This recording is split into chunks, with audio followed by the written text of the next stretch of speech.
On the day of the wedding, Eurydice was looking beautiful, Orpheus was probably fretting over the playlist, and everything seemed perfect. After the ceremony, Eurydice went for a walk in a meadow with some of her nymph friends, just enjoying the vibe of being a newlywed. And this is where things go wrong.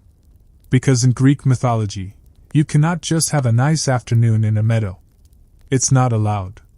While she was walking, a minor rustic god named Aristeus saw her. He was a beekeeper, I think. He decided he liked the look of her and started chasing her.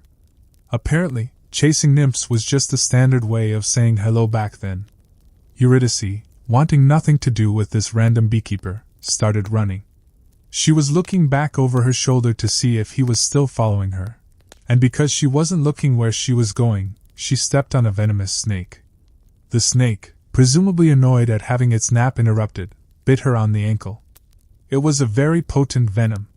Eurydice died pretty much instantly. So, the wedding day turned into a funeral just like that. It was incredibly tragic. Everyone was crying. Orpheus was absolutely broken. He couldn't eat, he couldn't sleep. He just sat around playing the saddest songs imaginable on his lyre. He played so sadly that the nymphs started crying again. The gods on Olympus started getting depressed just listening to it. It got to the point where everyone was just like, "Look, Orpheus, you have to stop. You're bumming out the entire ancient world." But Orpheus had a plan. A very stupid, very brave plan. He decided he wasn't going to accept this. He was going to go down to the underworld, the land of the dead, and he was going to ask for his wife back. Now usually, the underworld is a one-way trip. You die, you go down there, you pay the ferryman, you hang out in the grey mist forever. That's the deal. Going down there while you're still alive is generally considered a very bad idea. But Orpheus didn't care. He grabbed his lyre and headed for the nearest cave entrance that led down to Hades. He got to the river Styx, where Charon, the ferryman of the dead, was waiting. Charon was a grumpy old guy who only gave rides to actual ghosts who had a coin to pay him. He took one look at a living, breathing Orpheus and basically said, "Nope. Not happening. Come back when you're dead, kid." So, Orpheus started playing his lyre. He played a song about loss and longing that was so beautiful and so heartbreaking that even Charon, the miserable ferryman of the damned, started tearing up. He was so moved by the music that he agreed to take Orpheus across the river for free. Orpheus crossed the Styx and entered the main part of the underworld.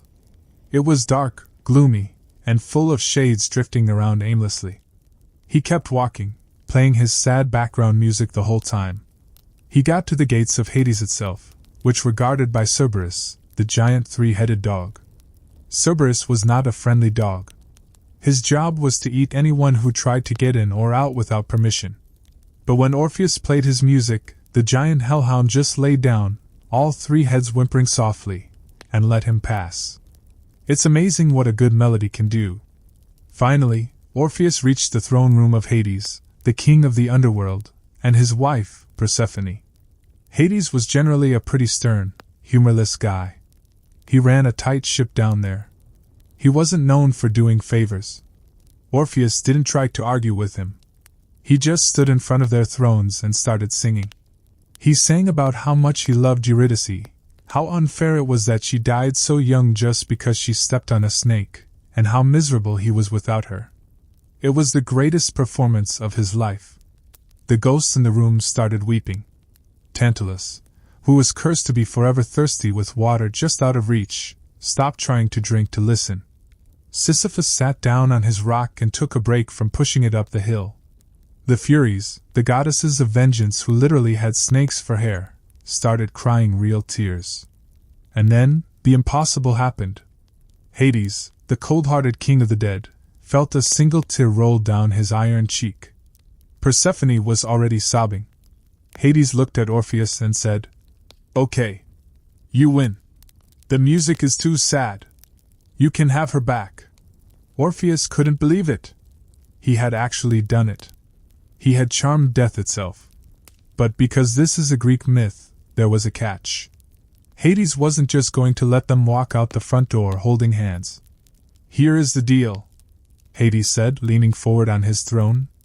Eurydice will follow you up and out of the underworld. She will be right behind you the whole time. But, and it's always a big but, with these gods, you must not look back at her. Not even once. Until you are both completely out of the underworld and standing under the light of the sun, you cannot turn around to see if she is there. If you look back too soon, she returns to me forever. It seems simple enough. Don't look back. It's literally the easiest instruction in the world. Just keep your eyes forward. Zeus asked them, "What do you want as a reward?" "Ask for anything."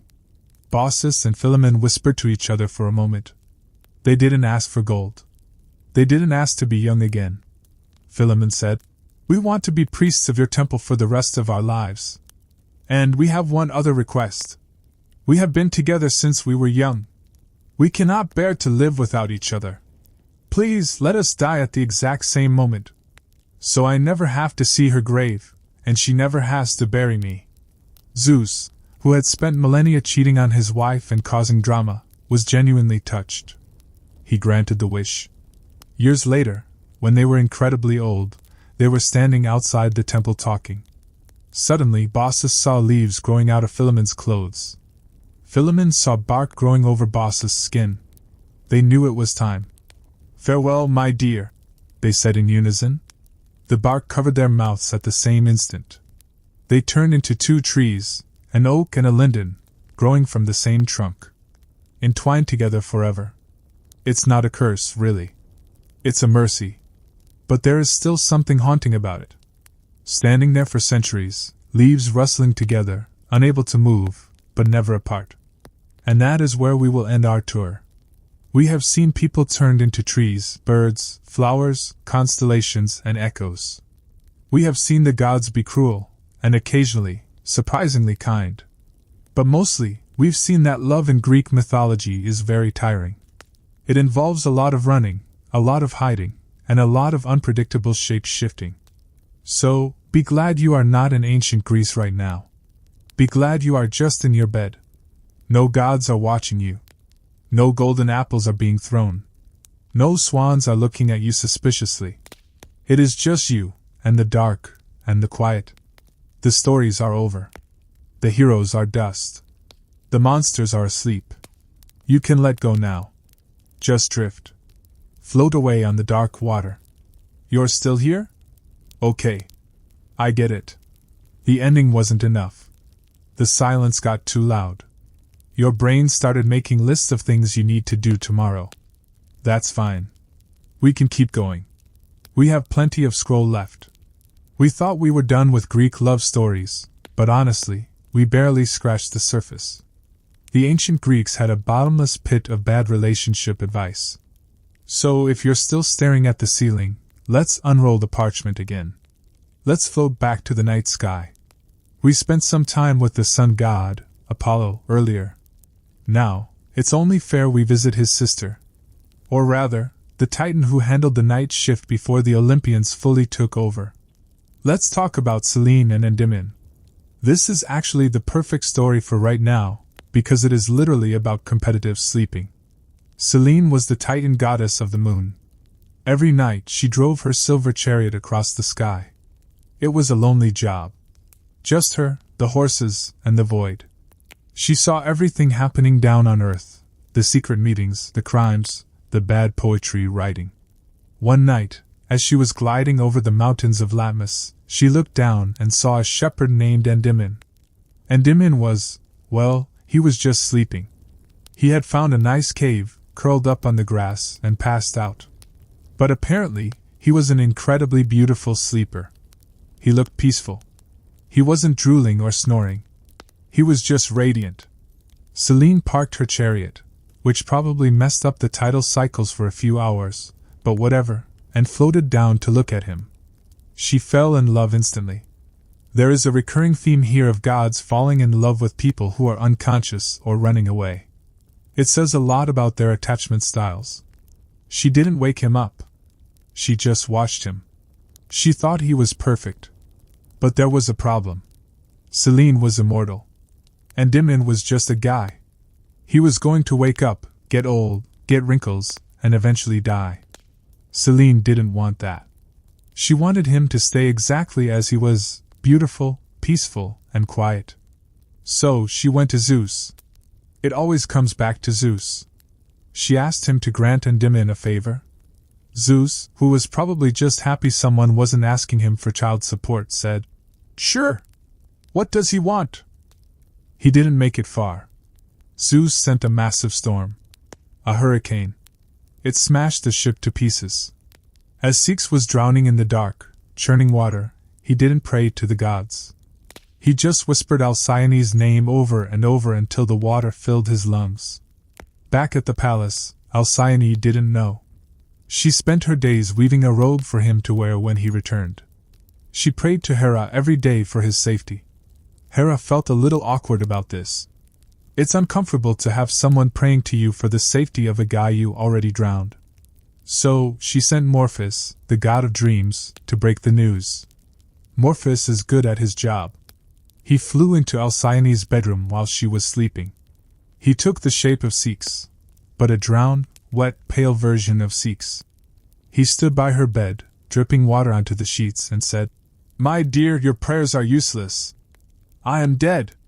The storm took me. Go down to the beach and you will find me." Alcyone woke up screaming. She ran down to the shore in the gray light of dawn. And there, washing back and forth in the surf, was the body of her husband. She was so overcome with grief that she didn't even think. She just leaped off the breakwater, throwing herself into the sea to be with him. But she didn't hit the water. Mid-leap, feathers sprouted from her arms. Her nose became a sharp beak. Her cry of grief turned into a shrill bird call. The gods, feeling a rare moment of pity, or maybe just wanting to close the loop neatly, turned her into a kingfisher bird. A halcyon. She flew to her husband's body and touched him with her new wings. And he, too, began to change. Feathers covered his pale skin. He shrank down. He became a bird as well. They flew off together, skimming over the waves. The legend says that every winter, for 7 days, the winds stop. The sea becomes perfectly calm. This is so Alcyone can build her nest on the surface of the water and lay her eggs without them smashing. These are the halcyon days. It's a nice thought. That even the ocean has to calm down out of respect for how sad that whole situation was. Let's drift from the calm ocean to the deep, silent woods one last time. We need to visit Baucis and Philemon. This is the only story tonight that is genuinely wholesome. It's still cursed in a way, because it involves mortality, but it's the good kind of tragedy. Zeus and Hermes were bored one day. They decided to go down to earth in disguise, dressed as poor, weary travelers. They went to a town in Phrygia and knocked on every door, asking for food and shelter. Everyone slammed the door in their faces. The rich people set their dogs on them. The shopkeepers told them to get a job. It was a very unfriendly town. Finally, they came to a tiny, crumbling shack on the edge of a swamp. The roof was made of straw. It was the poorest house in the area. They knocked. An old couple, Baucis and Philemon, opened the door. They were ancient. Their clothes were patched. But they smiled and invited the strangers in. They didn't have much. They pulled out a bench and covered it with a rough cloth so the guests could sit. They stoked the dying fire. They served the gods their own dinner. A little bit of cheese, some radishes, a few eggs roasted in the ashes.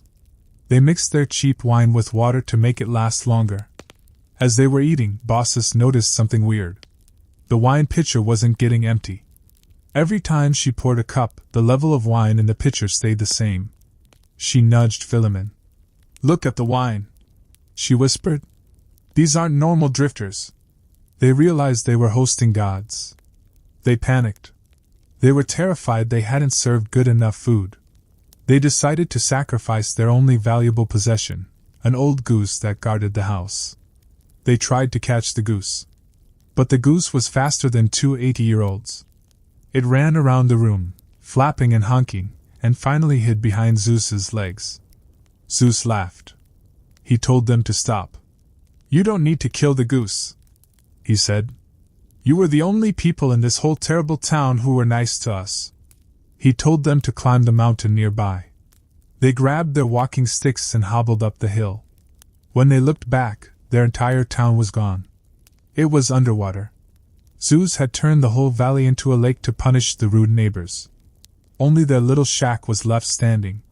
As they watched, the shack transformed. The straw roof turned to gold. The wooden posts turned to marble columns. It became a beautiful temple. Selene decided to choose for him. She didn't want him to become a god, because that's complicated. She asked that Endymion be granted eternal sleep. You heard that right. Not eternal life. Eternal sleep. Zeus granted it. Endymion never woke up. He just stayed there in his cave, perfectly preserved, young and beautiful, sleeping forever. Every night, Selene would drive her moon chariot over the mountain, stop for a while, and just visit him. She would sit by his sleeping body, maybe pet his hair, and sigh. It sounds romantic in a very creepy, Twilight sort of way. But think about Endymion.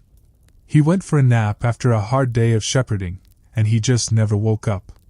He's been asleep for 3,000 years. He has missed the invention of democracy, the internet, and sliced bread. But on the bright side, he never has to pay taxes. He never has to worry about awkward social interactions. He just gets to sleep. Honestly, at 3 a.m., that sounds like the ultimate blessing. So, let's leave Endymion snoozing in his cave. Let's look at the flip side of that wish. Be careful what you ask for side. Let's talk about Eos and Tithonus. Eos was the goddess of the dawn. She was Selene's sister. And like her sister, she had a thing for mortal men. She had a reputation for snatching up handsome guys and carrying them off. She fell in love with Tithonus, a prince of Troy. They were very happy. Eos was head over heels. She decided she couldn't bear the thought of him dying. So she went to Zeus. I imagine Zeus had a take a number machine by his throne at this point. She rushed in and said, Zeus! Make Tithonus immortal! I want him to live forever! Zeus nodded. Done! Tithonus is immortal! Eos was thrilled. She went back to Tithonus, and they celebrated. They lived happily for a few decades. Then, Eos noticed something. Tithonus was getting gray. He was getting wrinkles. His back was starting to hurt. Eos realized, with a sinking horror, that she had made a critical error. She had asked for eternal life. She had forgotten to ask for eternal youth. There is a massive difference. Tithonus couldn't die. But he kept aging. He got older and older and older. He turned 80. Then 90. Then 150. He became frail. He couldn't walk. He couldn't feed himself. He was just this ancient, withered figure, babbling in the corner of the Palace of the Dawn. Eos didn't know what to do. She still loved him, sort of, but he was turning into a raisin. Eventually, he became so small and dry that he couldn't even talk anymore. He just made these high-pitched, clicking sounds. Finally, Eos took pity on him, or maybe she just got annoyed by the noise. She used her magic to transform him. She turned him into a cicada. That's why cicadas chirp endlessly. It's Tithonus, still immortal, still old, begging for the sweet release of death, or maybe just complaining about his knees. So, we have one guy sleeping forever, and one guy screaming forever because he can't die. The gods really didn't know how to find a middle ground. Let's move away from the existential horror of immortality, and get back to something more physical. Let's talk about a foot race. This is the story of Atlanta. Atlanta was awesome. Her father, a king, wanted a son, so he abandoned her on a mountain when she was a baby. Standard Greek parenting. A bear found her and raised her. So, she grew up tough. She became the fastest runner in Greece, a great huntress, and the only woman to sail with the Argonauts. She had zero interest in marriage. She had seen how it worked out for other women, and she preferred running through the woods and shooting things. But her father eventually welcomed her back, mostly because she was famous now, and started pressuring her to get married. Atlanta said, "Fine. I'll marry. But only if the suitor can beat me in a foot race." There was a catch, though. "If I win," she said, "I get to kill him." You would think this would deter people. It did not. Men lined up to race her. And Atlanta, who was raised by bears and blessed by the gods, smoked them all. She won every race, and she speared the losers. It was brutal. Then came Hippomenes. Hippomenes was a nice guy, but he wasn't particularly fast. He saw Atlanta and fell in love. But he liked his head attached to his body. So, he prayed to Aphrodite. Aphrodite, who hates it when people refuse to get married, decided to rig the game. She gave Hippomenes 3 golden apples. These weren't just fruit, they were enchanted. They were irresistibly beautiful. If you saw one, you had to stop and look at it. The race began. Atlanta gave Hippomenes a head start because she was cocky. She quickly caught up to him. She was about to pass him. Hippomenes threw the first apple. He rolled it across the track, off into the grass. Atlanta saw the glimmer. She couldn't help herself. "Ooh, shiny," she thought. She veered off the track to grab the apple. Hippomenes pulled ahead. Atlanta tucked the apple into her tunic and sprinted. She caught up again. Hippomenes threw the second apple. Threw it way out into the bushes. Atlanta groaned, but the magic compelled her. She ran after it. Hippomenes was gasping for air, sweating, running for his life. He was near the finish line. Atlanta was coming up behind him like a freight train. She was faster, even carrying 2 solid gold apples. He threw the third apple. He threw it as hard as he could, way off to the side. Atlanta hesitated. But the gold was so shiny. She darted after it. While she was hunting for the third apple in the weeds, Hippomenes stumbled across the finish line. He had won. He didn't die. Atlanta, probably a bit out of breath and holding 3 heavy fruits, looked at him and said, "All right. Fair play. Nice apples." They got married. And surprisingly, they were actually happy. Atlanta seemed to respect the strategy. They ran around in the woods together, hunting and being a power couple. But you know we can't end on a happy note. One day, they were out hunting and they got carried away. They found a temple. It was a temple to Cybele, an ancient mother goddess. They decided to express their love inside the temple. This was a huge taboo. You do not desecrate a temple. Cybele was furious. She didn't turn them into trees or birds. She turned them into lions. Why lions? The ancient Greeks believed that lions didn't mate with other lions. They believed lions mated with leopards. Biology was not their strong suit. So, by turning them both into lions, Cybele was cursing them to never be able to be intimate with each other again. They were doomed to pull Cybele's chariot forever. So, if you see paintings of the goddess Cybele, look at the lions pulling her cart. That's Atlanta and Hippomenes. Still together, still strong, but stuck in heavy leather harnesses, growling at each other. It's always something, isn't it? You win the race, you get the girl, you turn into a large cat. Let's take a breath. Feel the weight of the golden apples in your hands. Feel the soft grass of the race track. We have time for one more little detour before we break again. Let's talk about a story that is less about love and more about awkward workplace romance. Let's quickly visit Hephaestus and Aphrodite. Hephaestus was the blacksmith god. He was the only ugly god. He was lame in one leg because he got thrown off Mount Olympus when he was a baby. He was grumpy, sweaty, and spent all his time in a volcano making robots. Aphrodite was the goddess of beauty. Zeus forced them to marry. He thought that if Aphrodite was married to the hard-working, non-threatening blacksmith, the other gods would stop fighting over her. It went about as well as you'd expect.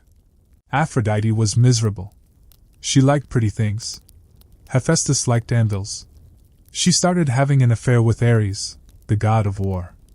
Ares was handsome, violent, and not very smart. He was the quarterback to Hephaestus's tech club president. Helios, the sun again, always the snitch, saw Ares and Aphrodite together, and told Hephaestus. Hephaestus didn't get mad.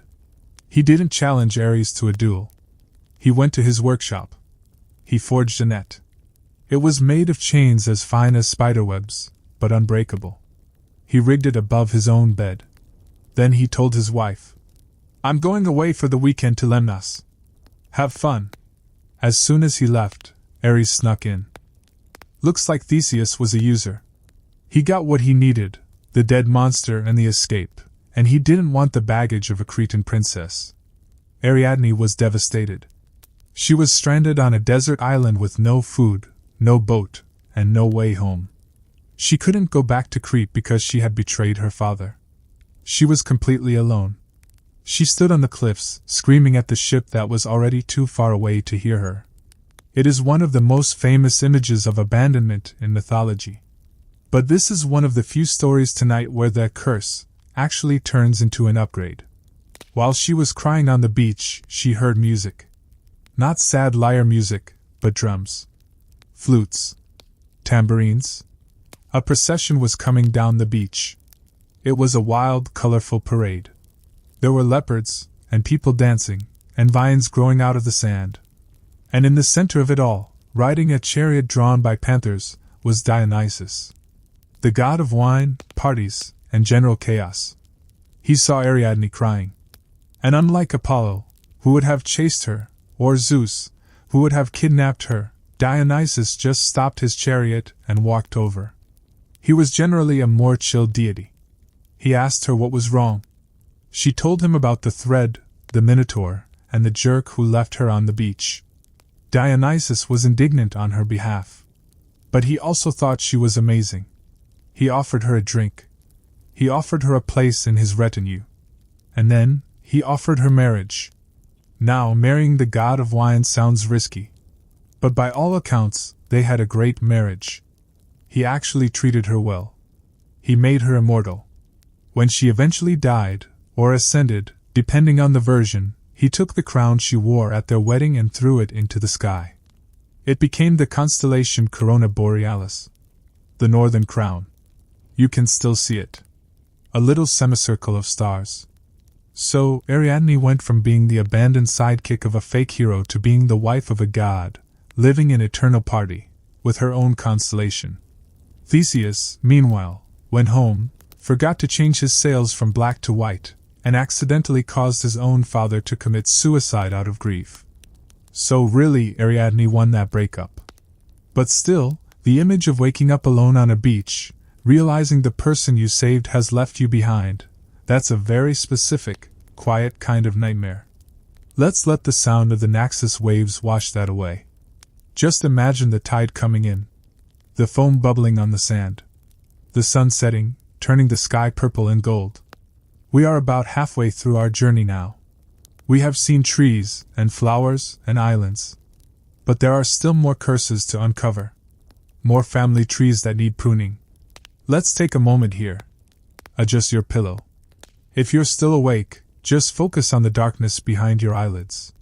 We're going to float back toward the mainland for the next part.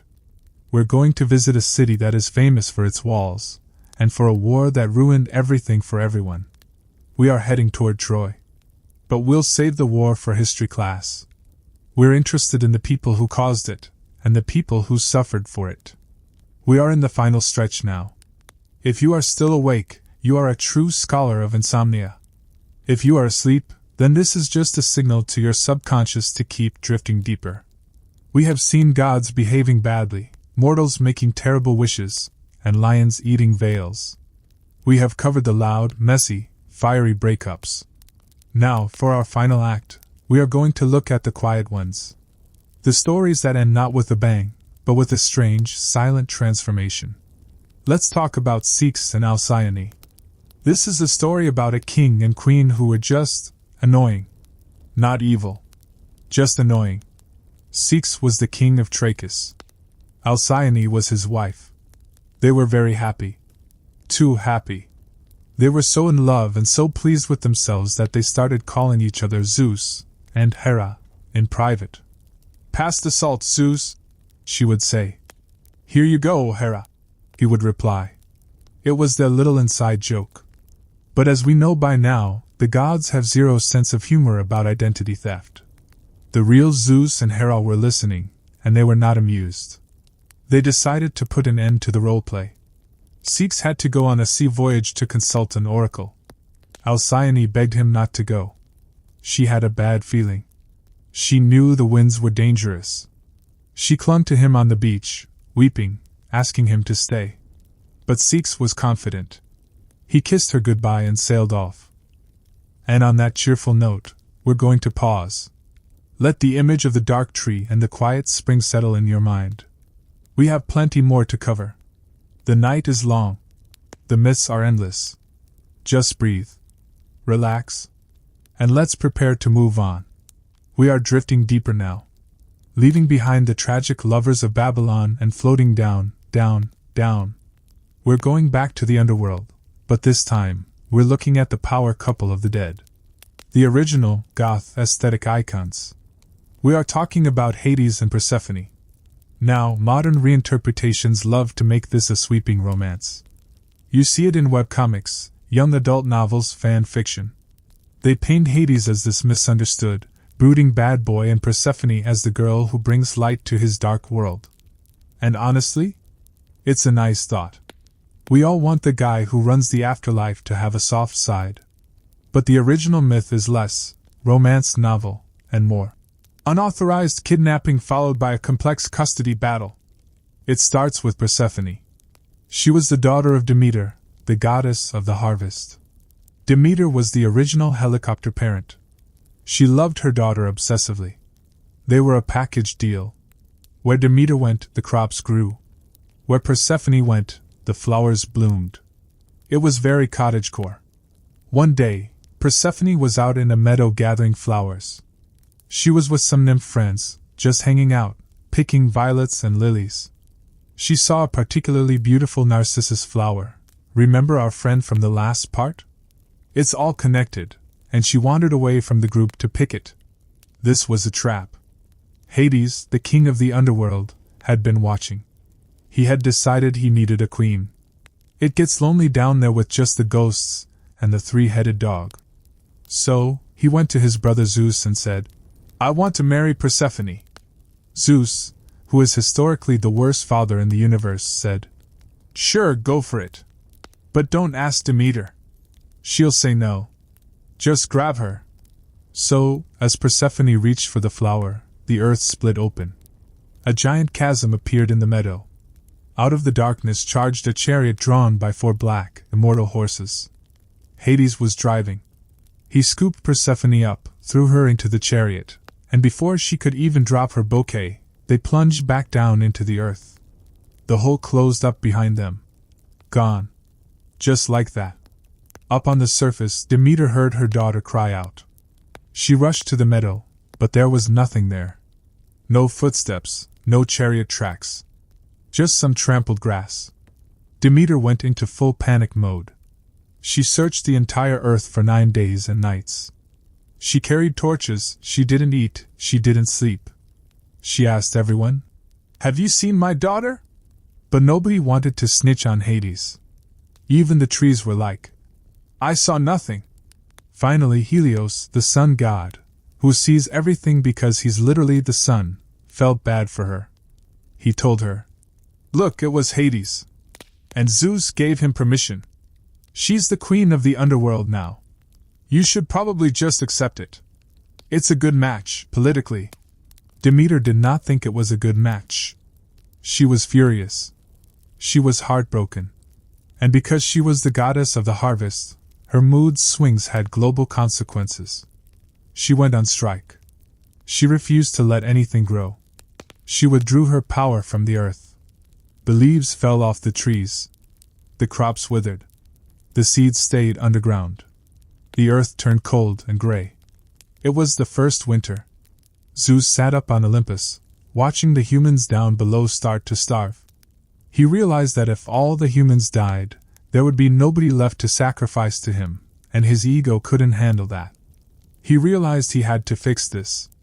He sent Hermes, the messenger god, down to the underworld. Hermes is basically the divine fixer. He's the guy you call when you've made a mess and you need someone fast and charming to clean it up. Hermes flew down to Hades. He found Persephone sitting on a throne next to Hades. She looked sad. She hadn't eaten anything since she arrived, because she knew the rule: if you eat the food of the underworld, you can never leave.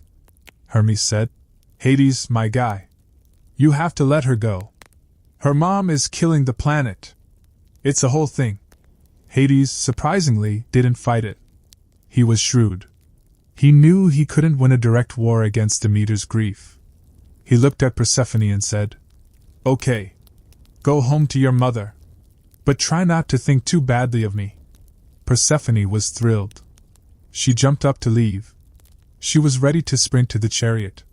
But just as she was leaving, Hades offered her a pomegranate. Just a simple piece of fruit. "You look hungry," he might have said. "Just have a bite for the road." Then, the king of Corinth, Creon, not the Antigone one, a different Creon, ancient Greece had about 5 names total, offers Jason his daughter, Glauce, in marriage. Now, Jason is already married to Medea. Or at least, common law married. But Glauce is a real princess with a real kingdom and zero history of dismembering her relatives. It's a political upgrade. So Jason, being the absolute winner that he is, accepts. He goes to Medea and tries to explain it to her logically. This is my favorite part of the myth because the audacity is just off the charts.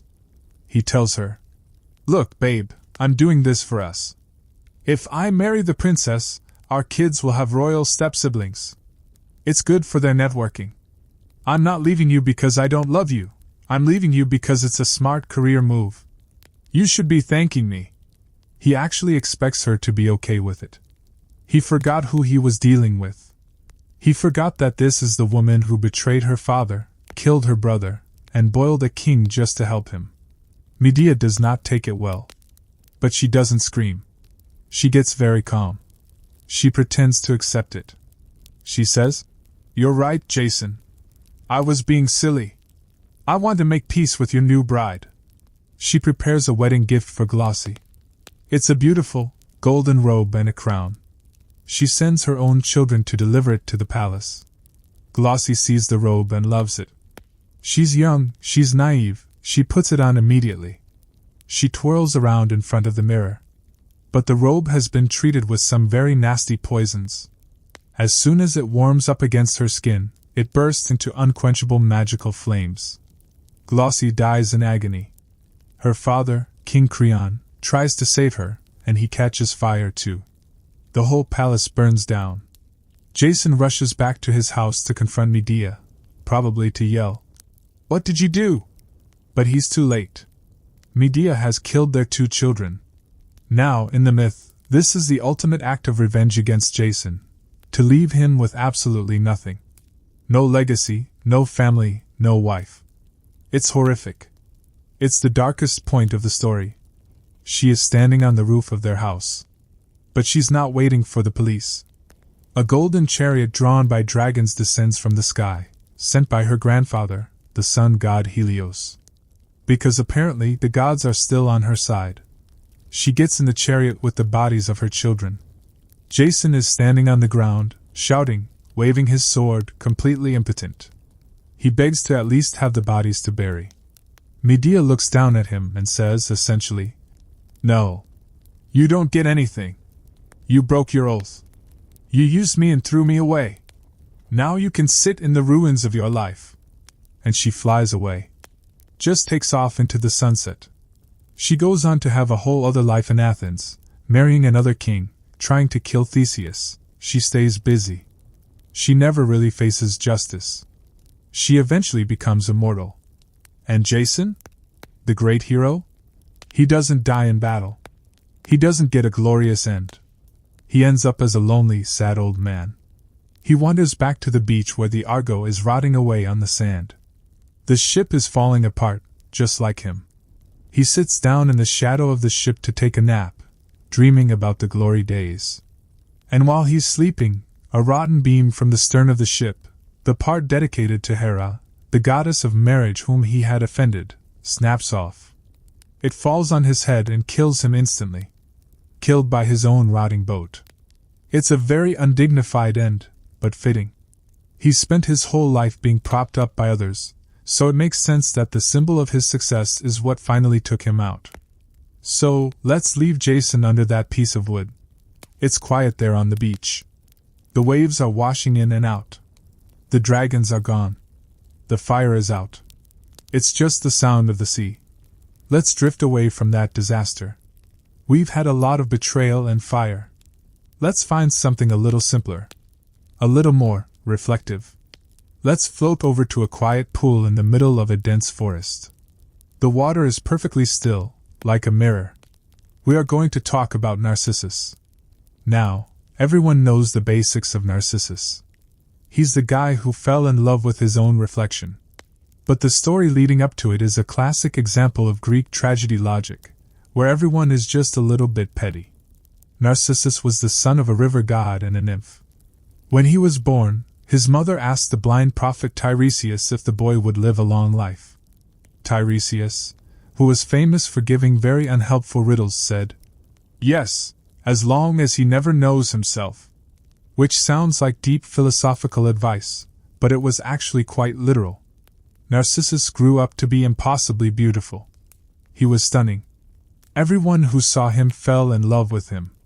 Men, women, nymphs, everyone. But Narcissus didn't care. He was incredibly.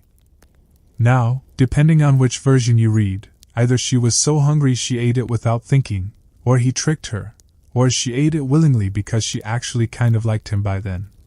But she ate a few seeds. Usually it's said to be 6 seeds. She got in a chariot with Hermes and flew back to the surface. She reunited with Demeter. It was a tearful, happy reunion. The flowers started blooming immediately. The birds started singing. But then, Demeter asked the big question. "Did you eat anything down there?" Persephone hesitated. "Well, just a few pomegranate seeds." Demeter's face fell. She knew the rules. Zeus knew the rules. Everyone knew the rules. They had to make a compromise. Because she had eaten 6 seeds, she had to spend 6 months of every year in the underworld with her husband. The other 6 months she could live on Earth with her mother. So every year, when Persephone goes down to the underworld, Demeter gets depressed again. She stops the plants from growing. That's autumn and winter. When Persephone comes back up in the spring, Demeter is happy, and everything blooms. It's a weird arrangement. Persephone is basically the ultimate part-time commuter.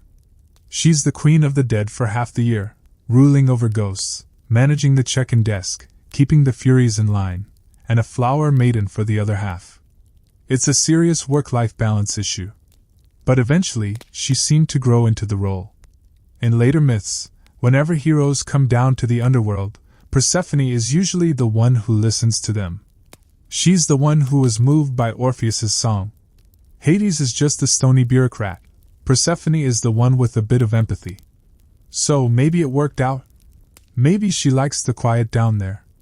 No sunburn, no mosquitoes, just eternal silence and the power of life and death. Let's leave the underworld now. The gates are closing. The mist is rolling in. We're going to float back to the sea. To an island called Naxos. We are going to talk about Ariadne. Ariadne is another victim of the hero complex. She was the daughter of King Minos of Crete. You know Minos, he's the guy who kept a minotaur in a giant labyrinth in his basement. The minotaur was Ariadne's half-brother. Again, Greek families are complicated. Every few years, Athens had to send 7 young men and 7 young women to Crete to be fed to the minotaur. It was a gruesome tribute. One year, Theseus, the prince of Athens, volunteered to go. He said he was going to kill the beast and end the tribute. He arrived in Crete, and Ariadne saw him. And, because the fates are lazy writers, she fell in love with him immediately. She knew that even if Theseus managed to kill the minotaur, he would never find his way out of the labyrinth. It was designed by Daedalus, the greatest inventor ever, specifically to be unsolvable. So, Ariadne made a deal with Theseus. "I will help you survive, but you have to take me with you when you leave. You have to marry me and get me off this island." Theseus, who would have promised anything at that point, said, "Absolutely. You and me, forever, baby." She gave him a ball of magic thread. She told him to tie one end to the door and unravel it as he went in. That way, he could just follow the string back out. It's a low-tech solution, but effective. Theseus went in. He found the Minotaur. He killed it, which is usually glossed over, but it was probably messy. He followed the thread back out. He grabbed Ariadne, and they ran to his ship. They sailed away in the middle of the night. It seemed like a happy ending. They escaped the tyrant father, the monster was dead, and they were in love. They stopped at the island of Naxos to rest and get supplies. Naxos is a beautiful island. Nice beaches, good vineyards. They set up camp on the beach. They had a nice dinner. They went to sleep under the stars. The next morning, Ariadne woke up. The sun was shining. The birds were singing. She rolled over to hug Theseus. The space beside her was empty. The sand was cold. She sat up and looked around. No Theseus. She looked out at the ocean. Far, far away on the horizon, she saw a tiny white sail. It was Theseus's ship. He was leaving. He had just left her. He didn't leave a note. He didn't say goodbye. He just waited until she was asleep, gathered his crew, and sneaked away. Why? Some myths say he forgot her. Some say he liked another girl. Some say the goddess Athena told him to leave her because she was destined for something else. But mostly it just. This takes place in Babylon. Pyramus and Thisbe were neighbors. They lived in houses that shared a common wall. Pyramus was the most handsome guy in town. Thisbe was the loveliest girl. Naturally, they fell in love. But their parents hated each other. We don't know why. Maybe a dispute over a fence, or whose goat ate whose prize-winning figs. It doesn't matter. The parents forbade them from seeing each other. But you can't stop true love, especially not when there is poor construction involved. There was a crack in the wall that separated their bedrooms. A tiny, thin fissure that nobody else had noticed. But lovers notice everything. They used this crack to talk. They would stand on opposite sides of the wall, whispering to each other all night long. Just murmuring sweet nothings into a brick wall. I love you. I love you too. I wish this wall would fall down. Me too. Your parents are the worst. I know. It was their little routine. They would end the night by kissing the wall on their respective sides, which is hygienic, I suppose, but very sad. Eventually, they decided they couldn't take it anymore. They made a plan to run away together. They agreed to sneak out of their houses separately the next night, leave the city, and meet at a specific landmark. The landmark was the tomb of Ninus, under a tall mulberry tree full of white berries, right next to a cool spring. It sounds like a nice date spot. The next night, Thisbe managed to sneak out first. She wore a veil to hide her face. She crept out of the city and made it to the tomb. She sat under the mulberry tree to wait for Pyramus. She was excited. Nervous. Finally, they were going to be together. And then, she saw a lioness coming toward the spring to get a drink. This wasn't just any lioness. She had just made a fresh kill, so her jaws were covered in blood. It was a very gory, terrifying sight. Thisbe, quite reasonably, freaked out. She ran away and hid in a nearby cave. But as she ran, her veil slipped off her head and fell on the ground. The lioness finished her drink. She saw the veil on the ground. Being a curious cat, she walked over, sniffed it, and mauled it a bit with her bloody mouth. Then, losing interest, she wandered back into the forest.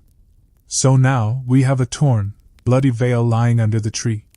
A few minutes later, Pyramus arrives. He's late. He's rushing. He sees the footprints of the lioness. He sees the bloody veil. He recognizes it immediately. His brain jumps to the worst possible conclusion. He doesn't look for footprints leading away. He doesn't shout her name. He just assumes she is dead. He picks up the veil and starts crying. "It's my fault," he says. "I was late. I should have been here first. I let a lion eat my girlfriend." He is overcome with guilt and grief. He decides he cannot live without her. He draws his sword. Everyone carried swords back then, even for dates, and he plunges it into his side. The blood sprays out. It splashes onto the white mulberries hanging on the tree above him, turning them dark red. He falls to the ground, dying. Just then, Thisbe peeks out of the cave. She thinks the lioness is gone. She wants to see Pyramus. She walks back to the tree, and sees him lying there. She runs to him. He's still barely alive. She holds him, crying, "Pyramus! Look at me! It's Thisbe!" He opens his heavy eyes, sees her, realizes he made a huge mistake, and then dies. Thisbe sees the sword. She sees the veil. She realizes what happened. "Your love killed you," she says. "And your hand? Well, my hand is just as strong." She takes the sword, which is very unsanitary by now, and falls on it herself. The gods were touched by their tragedy. They decided to honor them by permanently changing the color of the mulberry fruit.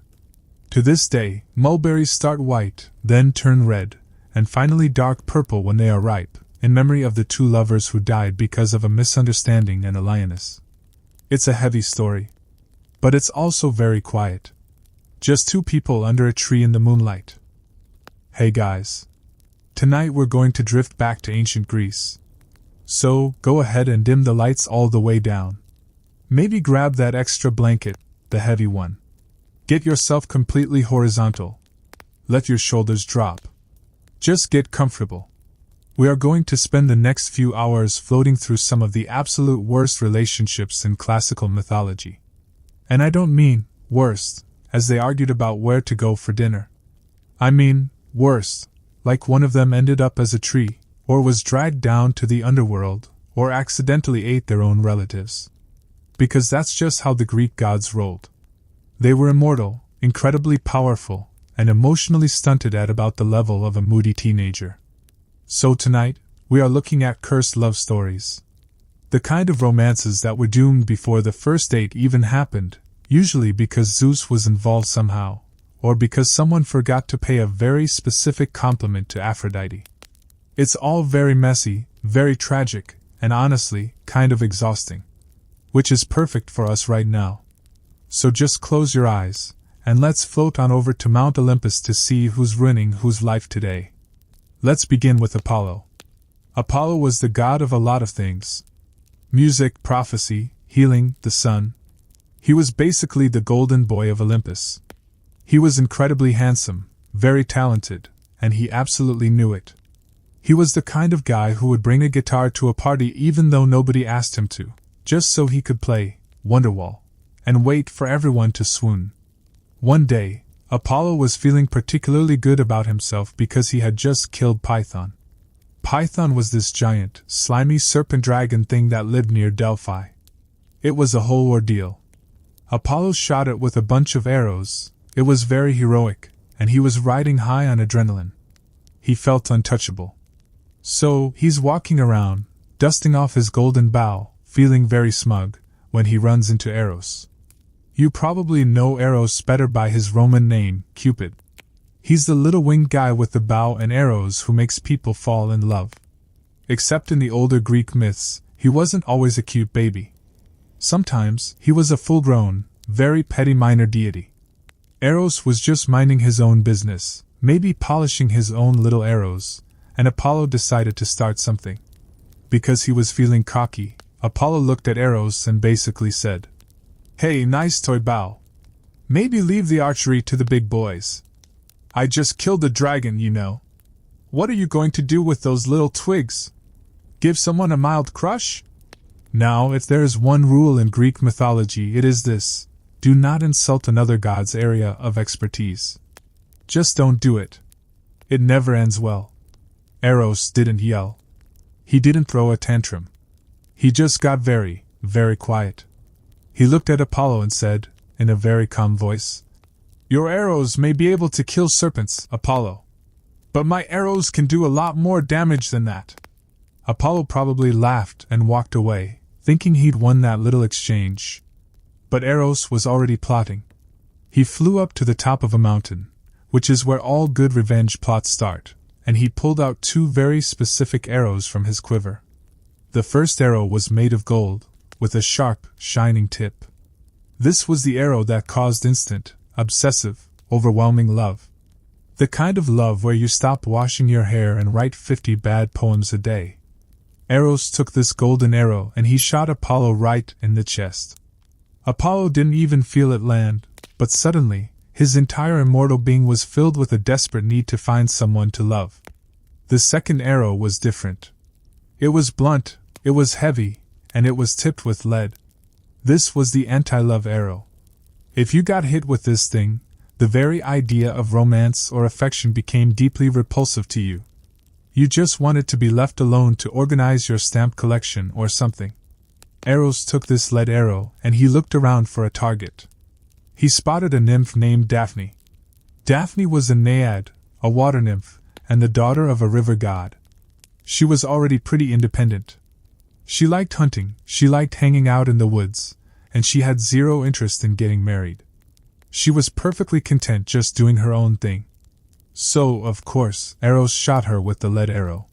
Suddenly, Daphne went from mildly uninterested in dating to aggressively repulsed by the concept of men. She just wanted to run through the forest and never speak to another male being ever again. Which, honestly, fair enough. And that's when Apollo saw her. The golden arrow kicked in immediately. Apollo took one look at Daphne, who was probably just trying to catch a squirrel or something, and he decided she was the most beautiful, perfect creature in the entire cosmos. He was obsessed. He had to have her. He started walking toward her, probably putting on his best, golden god smile, maybe checking his breath. Daphne saw him coming. And because of the lead arrow, she didn't see the handsome god of music. She saw a massive, glowing annoyance that she needed to get away from immediately. She started walking away. Apollo sped up. She started jogging. Apollo started jogging. Before long, it was a full-on chase through the woods. It wasn't romantic. It was mostly just awkward. You have the god of light and music, completely lovesick, sprinting through the underbrush, probably getting twigs stuck in his perfect hair, shouting things at her back. He was yelling stuff like, "Wait! Don't run! You don't know who I am! I'm Apollo! My dad is Zeus! I know the future! I can play the lyre really well!" Proud and incredibly aloof. He rejected everyone, usually pretty rudely. He just wanted to hunt and be left alone to admire his own vibe. One of the people who fell for him was a nymph named Echo. Echo had her own problems. She used to be a very chatty nymph. She would distract Hera with long, boring stories while Zeus was off doing Zeus things. When Hera figured this out, she cursed Echo. She took away her ability to speak her own words. From then on, Echo could only repeat the last few words that were spoken to her. So, poor Echo is wandering the woods, unable to start a conversation, when she sees Narcissus. She falls hard. She starts following him, hiding behind trees, waiting for him to say something so she can say it back. It's a very limited courting strategy. Eventually, Narcissus gets separated from his hunting group. He shouts out, "Is anyone here?" Echo, hiding nearby, delighted, calls back, "Here!" Narcissus looks around. He doesn't see anyone. He shouts, "Come to me!" Echo happily shouts, "Come to me!" She runs out of the bushes and tries to hug him. Narcissus, being the snob that he is, recoils in horror. He pushes her away and says, "Hands off! I would rather die than let you have me." Echo, heartbroken, whispers, "Have me!" She runs away into a cave. She is so sad and embarrassed that she stops eating. She just wastes away in the dark until her body disappears entirely, and only her voice is left. That's why we have echoes in canyons and caves today. It's just her, still repeating whatever you yell. But the gods, specifically Nemesis, the goddess of revenge, decided that Narcissus needed to be taken down a peg. You can't just go around breaking hearts and being arrogant forever. So, one hot day, Narcissus is thirsty after hunting. Nemesis guides him to a pristine, silver pool of water. It hasn't been touched by shepherds or goats or falling leaves. It is perfectly glass-like. Narcissus lies down on the bank to take a drink. As he bends over the water, he sees a face. Now, remember, mirrors weren't really a common household item back then. He had probably never seen himself clearly. He sees this face in the water and thinks, "Oh no. That is the most beautiful person I have ever seen." He smiles at the reflection. The reflection smiles back. He reaches out to touch it. The reflection reaches out. But as soon as his finger hits the water, the ripples distort the image, and the beautiful boy disappears. Narcissus pulls back. The water settles. The boy returns. He is mesmerized. He doesn't realize it's him. He thinks it's a water spirit living in the pool. He starts talking to it. "Why do you run away from me? I am trying to be nice." The reflection, of course, just mouths the words back at him silently. Narcissus stays there. He stops hunting. He stops eating. He just stares. He tries to kiss the water, but every time he gets close, the image vanishes in the ripples. It is the ultimate, unavailable partner. He is obsessing over someone who literally vanishes the moment he tries to get intimate. He starts to waste away, just like Echo did. He lies on the grass, weak and pale, staring at himself.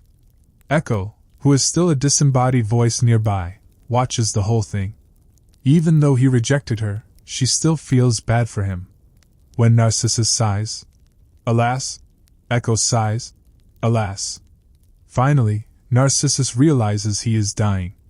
He looks at the reflection one last time and says, "Farewell, my love."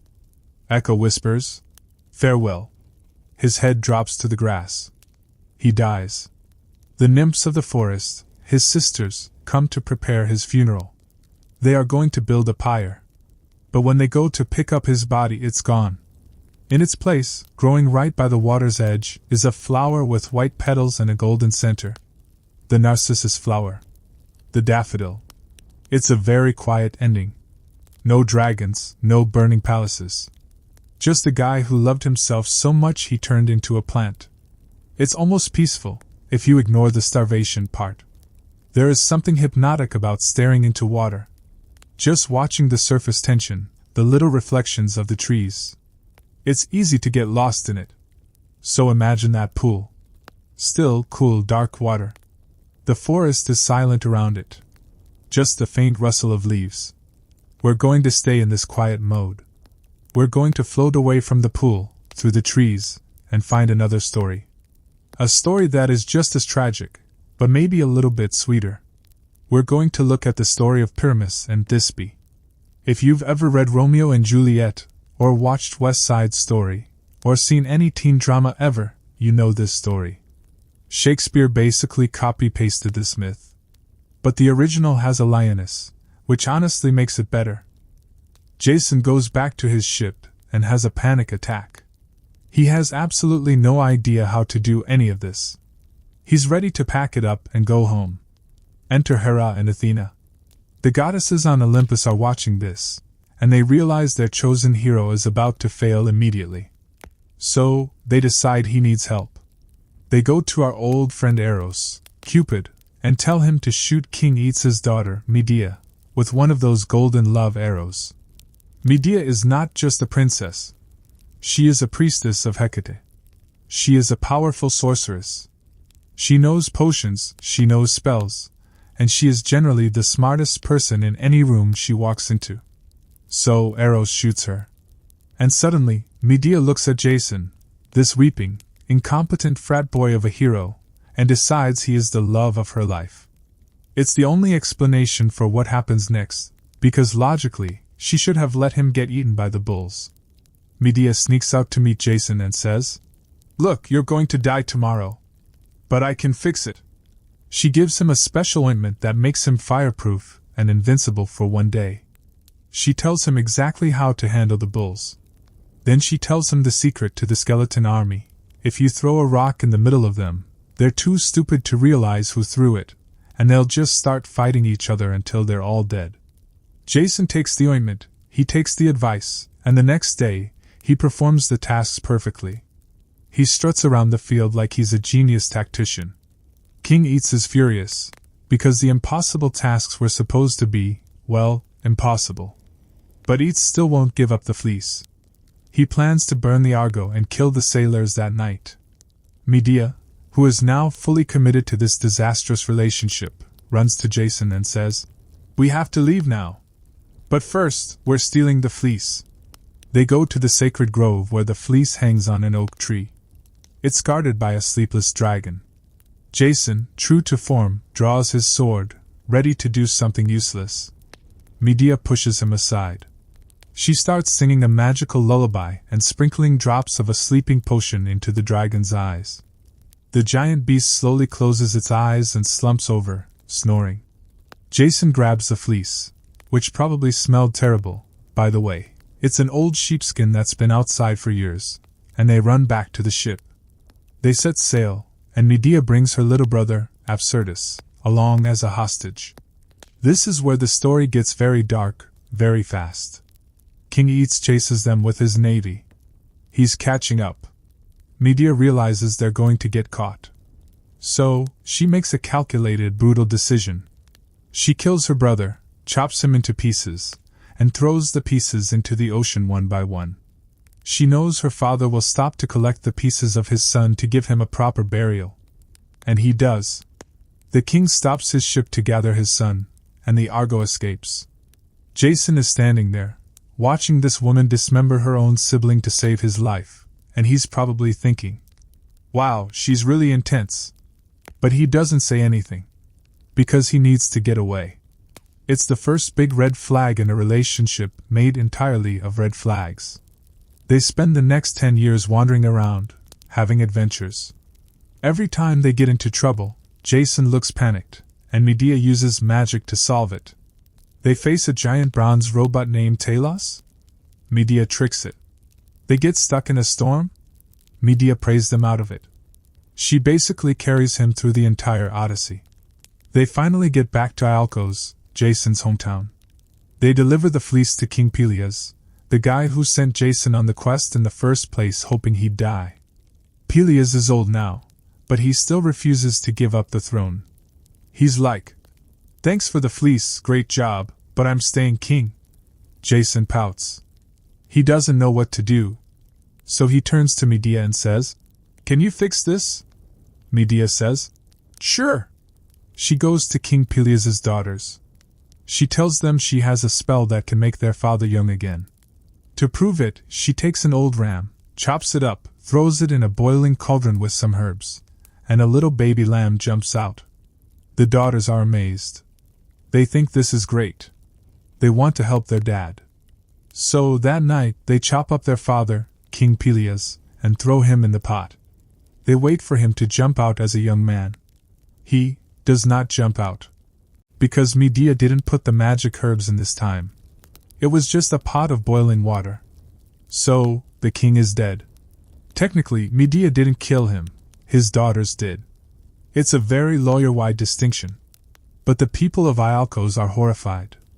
They chase Jason and Medea out of town. They don't get the throne. They are exiles. They end up in Corinth. And this is where the domestic tragedy really sets in. They live in Corinth for 10 years. They have 2 kids. They seem to be settling down. Jason is kind of a washed-up hero at this point, probably telling the same stories at parties about the time he fought a dragon. Daphne, understandably, did not care about his liar skills. She was running for her life, fueled by pure, lead-induced revulsion. She just kept zigzagging through the trees, wishing this glowing stalker would just give up and go write a sad song about it. This went on for a while. They ran past other nymphs who probably pretended not to notice, because getting involved in Apollo's drama was never a good idea. They ran past shepherds who were very confused. Apollo kept shouting his resume at her. "I am the god of medicine. I can cure diseases. Stop running." But Daphne was faster than she looked, and her desire to not talk to Apollo was stronger than his desire to talk to her. Finally, Daphne started to get tired. She was a nymph, not a marathon runner, and Apollo was an immortal being who didn't really get cramps. She could hear him getting closer. She could feel his divine breath on her neck, which sounds deeply unpleasant. They reached the banks of the river Peneus. This was Daphne's dad, the river god. She was totally out of options. She couldn't outrun Apollo, and she absolutely refused to let him catch her. So, she did the only rational thing a Greek mythological figure could do in a crisis. She prayed for a grotesque physical transformation. As she reached the edge of the water, she called out to her father. "Dad! Help me! Either open up the earth and swallow me whole, or change this form that is causing me so much trouble. Just make me not be me anymore." River gods work fast. As soon as the words left her mouth, Daphne felt a heaviness in her limbs. A very extreme heaviness.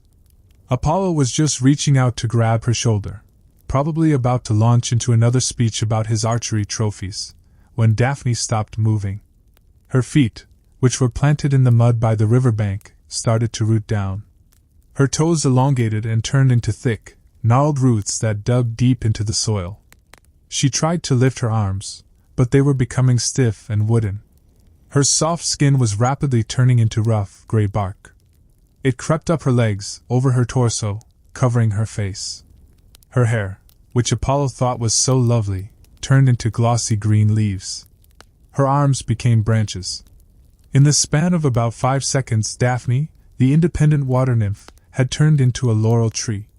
Apollo finally caught up and grabbed a tree trunk. He just stood there, hugging a tree. It was a very embarrassing moment for the god of prophecy, who really should have seen this coming.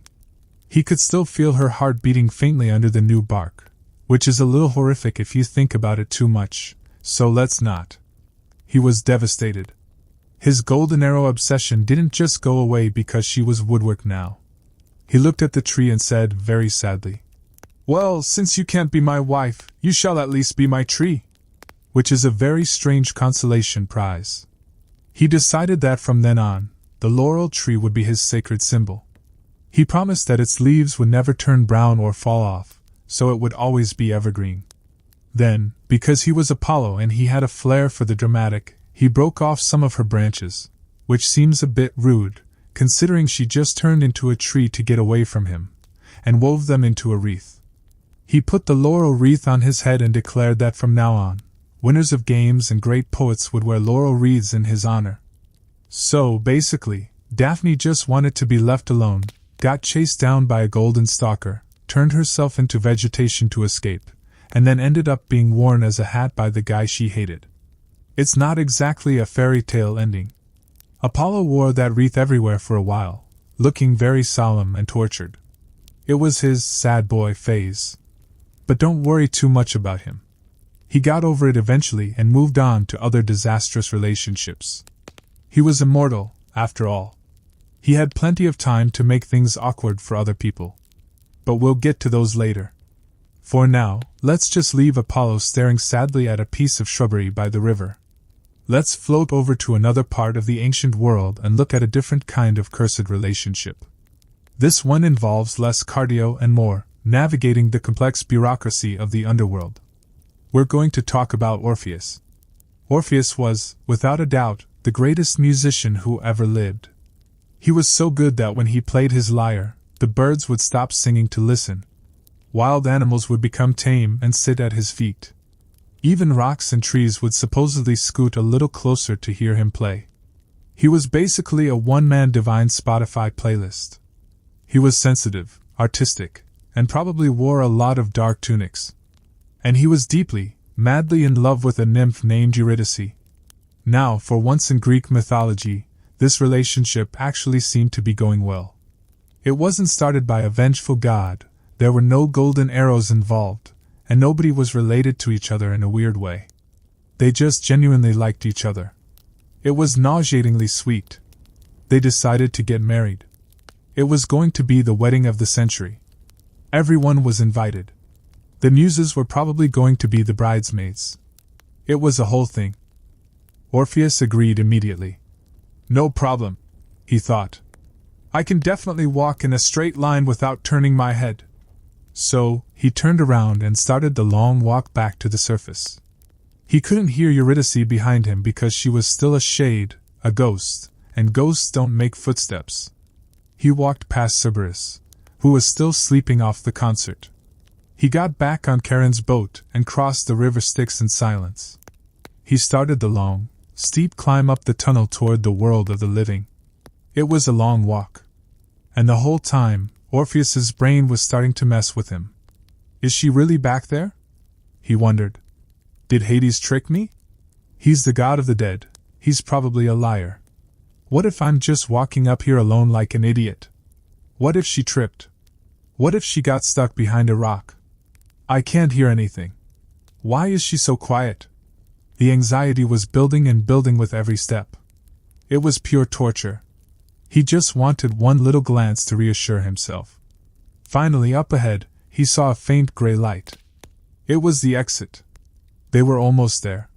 He could smell the fresh air of the upper world. He stepped out of the cave and into the sunlight. He was so relieved. He had done it. He had rescued his wife from death. The ordeal was over. In his overwhelming excitement, and being apparently not very bright in the crunch, Orpheus forgot the very specific wording of Hades's deal, until you are both completely out. He stepped into the sun, turned around with a big smile on his face to welcome Eurydice back to life, and she was still standing just inside the mouth of the cave, in the shadows. She hadn't stepped out yet. He looked at her. Their eyes met for about half a second. She looked sad, but not surprised, which somehow makes it worse. She just whispered, "Farewell," and then she dissolved into mist and was sucked back down into the darkness. Gone. Again. Orpheus tried to run back down after her. He sprinted back to the river Styx, but Charon was done with him. No more free rides. The ferryman just ignored him. Orpheus had managed to do the impossible, and then ruined it in the last second because he couldn't follow basic instructions. It is, perhaps, the biggest fumble in mythological history. So, Orpheus went back to the surface, totally crushed. He spent the rest of his life wandering around, playing even sadder music than before, and refusing to date anyone else. He eventually met a very sticky end involving some very angry maenads who were tired of his depressing playlist, but that's a story for another time. The point is, even when the gods cut you a break, they don't really cut you a break. Let's take a deep breath here. Just let that ambient crackle wash over you for a second. It's a lot of tragedy to take in. We're going to keep moving, drifting further into this mess of ancient relationships. There are plenty more bad decisions to explore. So keep your eyes closed, stay comfortable, and let's float on. Alright, we're back. Or maybe you never left. Maybe you're just staring at the ceiling, waiting for sleep to come and drag you under. That's fine too. We have nowhere else to be. We're going to leave the sad, music-filled forests of mainland Greece and drift out onto the open ocean. We are boarding the Argo, the most famous ship in mythology, to talk about a relationship that makes modern celebrity breakups look incredibly reasonable. We are talking about Jason and Medea. Now usually, when you hear about Jason, he's described as this great hero. He's the leader of the Argonauts. He's the guy who went to get the golden fleece. He has good hair. He's very charismatic. But if you actually look at the myths, Jason is mostly just a guy who is really good at delegating. His superpower isn't strength or intelligence. It's finding people who are smarter and stronger than him, and then taking credit for their work. He is the ultimate group project slacker. So, Jason needs the golden fleece to reclaim his throne back in Iolcos. The fleece is all the way in Colchis, which is modern-day Georgia, on the edge of the known world. It's a long trip. He gathers up all the heroes, Hercules, Orpheus, before his sad goth phase, and a bunch of others, and they sail off. They eventually arrive in Colchis, and Jason goes to meet the local king, Eats. He basically says, "Hey, I'm here for that golden sheepskin you have. Can I just take it?" King Eats is not amused. He likes his fleece. It's a status symbol. But instead of just saying, "No," He decides to give Jason a series of impossible tasks. It's classic villain behavior. He says, "Sure, you can have the fleece. You just have to yoke 2 fire-breathing bulls, plow a field with them, sow dragons' teeth into the earth, and then fight the army of skeleton warriors that springs up from the ground. Should be easy for a big hero like you." Just as they were getting comfortable, the net fell. Snap! It caught them. They were trapped, tangled in the unbreakable mesh, unable to move. Hephaestus came back. He didn't just yell at them. He opened the doors of his bedroom and invited all the other gods to come and look. "Come see!" he shouted. "Come see the ridiculousness!" Apollo, Hermes, Poseidon, they all gathered around the doorway. And they just laughed. They laughed at Ares, the big tough war god, trapped in a little jewelry net. They laughed at the absurdity of it.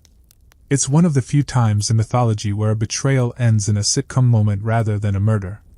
Eventually, Poseidon convinced Hephaestus to let them go. Ares ran away to Thrace. Aphrodite ran away to Cyprus. Hephaestus went back to his volcano. They stayed married, though. They were the ultimate dysfunctional couple, staying together for the optics, while hating everything about each other. It's a very modern kind of curse. So, we've seen the sleepers, the runners, and the cheaters. The night is still young, or old, depending on how you look at it. There are still plenty of stars in the sky, and plenty of bad decisions left to chronicle. But for now, just picture that moon chariot gliding silently over the mountains. Picture Endymion sleeping in his cave, not worrying about a single thing.